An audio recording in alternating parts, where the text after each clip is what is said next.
homenaxe á nosa particular Santa Compaña dos viveirenses enteiros, cuxos nomes están espallados nas follas que distribuímos polo noso concello, para facerlle chegar aos nosos veciños o seu exemplo, pero tamén adicarlle a lembranza de vida e merecida que o franquismo e o silencio lles queren negar.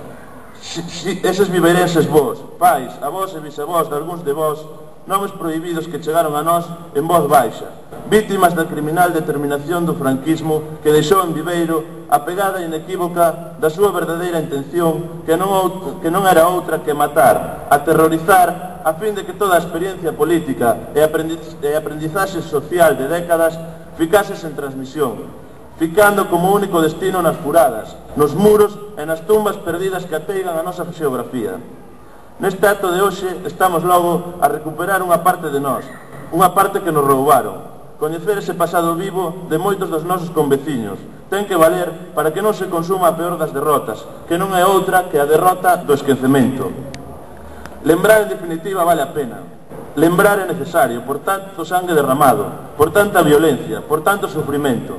Sintámonos, por fin, para sempre orgullosos daqueles viveirenses que deron a súa vida, porque o desgarro tremendo que supuxo o 36 en Viveiro e a represión dos anos posteriores converteunos xa en homes históricos, dándonos exemplo a nós de forza e dignidade, pero tamén marcándonos o camiño. Moitas grazas.